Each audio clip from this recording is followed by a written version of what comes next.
What's up everyone? Today we are going over balance, coordination, clumsiness. So there are multiple different things that can be causing this, but that's what we're going over today, so stay tuned right now.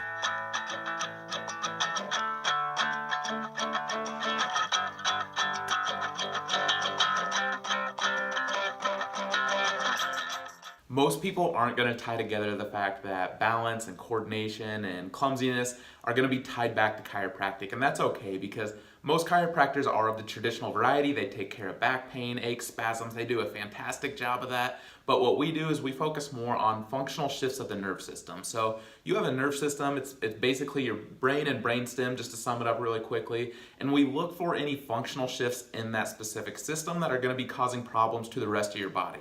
So today we are covering two functional shifts specifically that affect balance, coordination, and clumsiness the most. And the very first functional shift of the nerve system that we're going to be going over today, specific to balance and coordination, are retained primitive reflexes.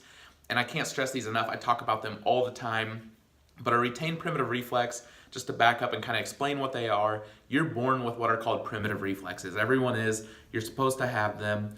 When you're born, you're only born with like 25% of your brain developed. So because it's only 25% developed and it's the only organ that's actually not fully developed at birth, it has a hard time being able to live on its own. So what we have are these reflexes that reflexively give the brain feedback and build it up. So they're like the training wheels for our brain. We need them to start. They kind of help get us going, but by about 6 months of age, we want to get rid of them. We don't want them anymore. We don't want our training wheels forever. But what happens is a lot of kids retain on to these reflexes forever unless you're checking for them. So the very first one I want you to check for is a Moreau reflex and a tonic labyrinthine reflex. These are both vestibular in nature, which is like your inner ear balance system, and both of these reflexes are gonna be affected by that. And if you still have these reflexes, it means that that cerebellum and that vestibular system, the balance and coordination part of your brain, isn't developed the way that it should be. So if you still have any of your primitive reflexes, that's basically a direct window in saying that the cerebellum part of your brain, the part that's controlling that balance and coordination, isn't as mature as it should be, and it's still in a training wheel-like mode. So if your cerebellum, which controls balance and coordination, is still in a training wheel mode and not fully developed, that's obviously going to affect balance and coordination in your child. So if your child is struggling with balance and coordination or clumsiness, the very first functional shift I'd check for is that retained primitive reflexes, specifically the Moreau, the tonic labyrinthine, and maybe even the ATNR, the asymmetric tonic neck reflex.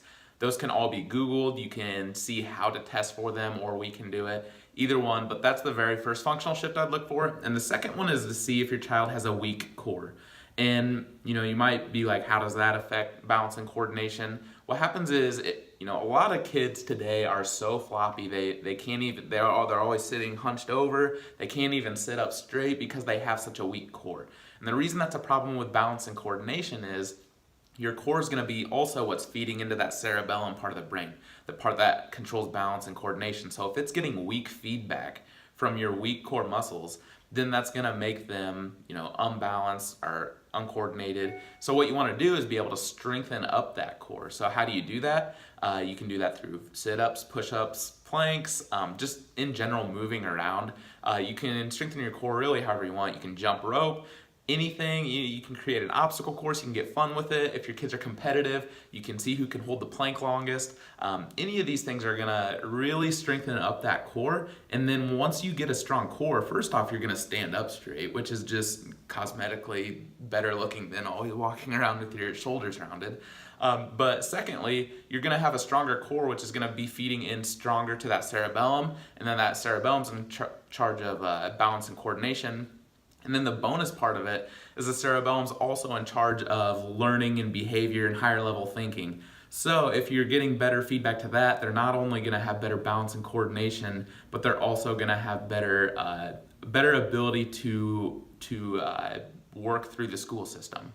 Not only if your child is struggling with balance and coordination, but also if they're struggling in school with concentration or being able to use their higher level thinking or critically think or whatever, the first thing I would do is check for primitive reflexes, and the second thing I'd do is see if they have a strong core.